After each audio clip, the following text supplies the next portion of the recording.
सूरत चंपकपुरी के राजा हंसध्वज के पुत्र सुधन्वा के भाई थे।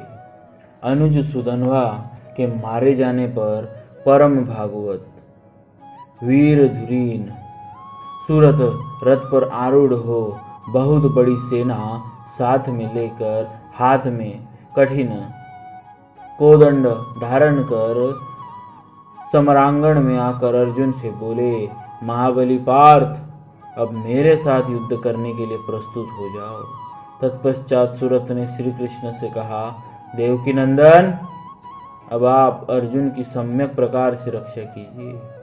अरे, आपने अपना पुण्य प्रदान करके जो मेरे भाई का वध करा दिया है, यह तो आपकी बाल चेष्टा ही है। आपने अपनी हानि पर कुछ भी ध्यान नहीं दिया।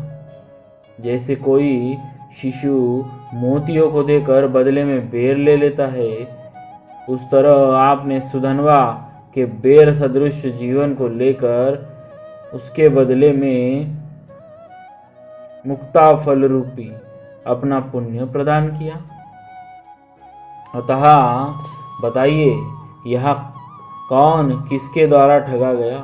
इस प्रकार श्री कृष्ण से प्रेममय व्यंग विनोद करके सूरत ने अर्जुन को ललकारा। सूरत के रणोत्साह को देखकर भगवान श्री कृष्ण ने अर्जुन को इस महावीर के सम्मुख ले जाना उचित नहीं समझा। अतः सेना को आगे करके श्री कृष्ण अर्जुन को रणक्षेत्र से 3 योजन दूर हटा ले गए।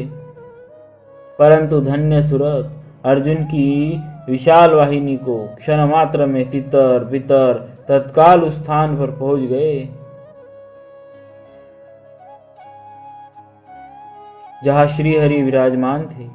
अर्जुन और सूरत के घोर युद्ध के बीच सूरत ने कहा, पार्थ, मैंने सुन रखा है कि इस लोक में तुम्हारी की हुई प्रतिज्ञा मिथ्या नहीं होती।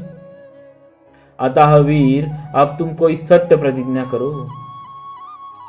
अर्जुन ने कहा, वीर, मैं तुम्हारे पिता के सामने ही तुम्हें धराशायी करूंगा, यही प्रतिज्ञा है। अब तुम अपनी यथोचित प्रतिज्ञा बतलाओ। सूरत ने कहा, अर्जुन, मैं भी तुम्हें युद्धस्थल में रथ से भूतल पर गिरा दूंगा। यदि मैं इस वचन को सत्य न करूं तो मेरा पुण्य नष्ट हो जाए। तत्पश्चात बहुत देर तक दोनों में रोमहर्षण युद्ध होने के बाद अर्जुन ने एक सर्वदेवमय बाण से सूरत के बड़े बड़े नेत्र वाले तथा कुंडलों से सुशोभित विशाल सिर को काट गिराया। भक्त के वचन को सत्य करने के लिए भगवान ने ऐसी लीला की कि सूरत का कटा हुआ सिर उछलकर अर्जुन के ललाट में जा लगा, जिसके आघात से वे मूर्छित होकर पृथ्वी पर गिर पड़े और वह सिर भगवान श्री कृष्ण के चरणों में गिर पड़ा। तदनंतर भक्तवत्सल भगवान ने अर्जुन को पृथ्वी से उठाकर रथ पर बैठाया। सूरत के सिर को दोनों हाथों से उठाकर देखने लगे।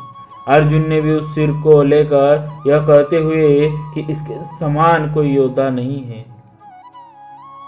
युद्ध स्थल में उसकी वंदना की। इसके बाद श्री कृष्ण ने गरुड़ जी से कहा, पक्षीराज, वीरवर सूरत के सिर को लेकर शीघ्र ही प्रयाग में डाल दो।